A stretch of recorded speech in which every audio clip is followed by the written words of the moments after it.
2012 সালের পর দীর্ঘ 16 বছর লস ব্ল্যাঙ্কোসদের বিপক্ষে জয় ছিল ধরাছোঁয়ার বাইরে। সান্তিয়াগো বার্নাবেউর সেই স্নায়ুচাপ লড়াইয়ে এবার বুক চিতিয়ে লড়ল বায়ার্ন মিউনিখ।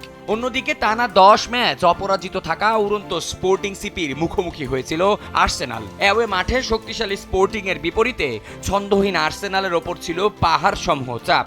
সব মিলিয়ে গত রাতে চ্যাম্পিয়ন্স লিগের কোয়ার্টার ফাইনালের প্রথম লেগ ছিল টানটান উত্তেজনায় ঠাসা।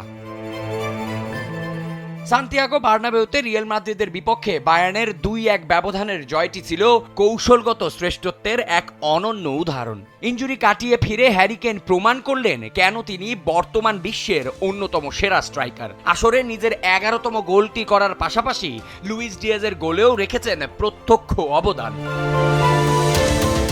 পরিসংখ্যান বলছে চ্যাম্পিয়ন্স লিগের নকআউট পর্বে অ্যাওয়ে ম্যাচে জয় পেলে বায়ার্ন সাধারণত পথ হারায় না। 13 বারের মধ্যে 12 বারই তারা পরের রাউন্ডে উঠেছে। রিয়াল মাদ্রিদের বিপক্ষে টানা 9 ম্যাচ জয়হীন থাকার খরা কাটিয়ে এই জয় বাভারিয়ানদের আত্মবিশ্বাস কয়েক গুণ বাড়িয়ে দিয়েছে।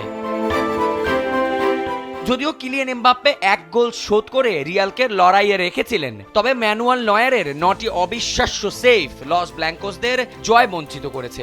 দ্বিতীয় লেগে অ্যালেন জেরেনায় রিয়াল মাদ্রিদের জন্য কাজটা এখন পাহাড় সম কঠিন। অন্যদিকে লিসবনে হোসে আলভালাদে স্টেডিয়ামে দেখা মিলল ভিন্ন এক রোমাঞ্চের। স্পোর্টিং সিপির জমাট রক্ষণ ভাঙতে যখন ব্যর্থ হচ্ছিলেন মার্টিন ওডিগার্ড কিংবা মার্টিনেলি, তখন ত্রাতা হয়ে এলেন কাই হ্যাভার্টজ। যোগ করা সময়ের 1 মিনিটে হ্যাভার্টজের ক্লিনিক্যাল ফিনিশিংয়ে 1-0 ব্যবধানের মূল্যবান জয় নিয়ে মাঠ ছাড়ে আর্সেনাল।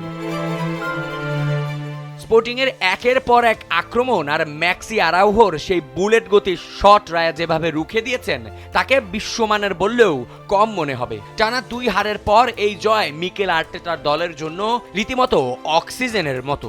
নিজেদের মাঠে দ্বিতীয় লেগের আগে আর্সেনাল এখন চালকের আসনে। এখন দেখার বিষয় ইউরোপিয়ান শ্রেষ্ঠত্বের এই মঞ্চে শেষ হাসি কে হাসে, অভিজ্ঞ বায়ার্ন ও রিয়াল নাকি নতুন উদ্দীপনায় থাকা আর্সেনাল। আবিয়াজ ইরতেসাম, সময়ের আলো।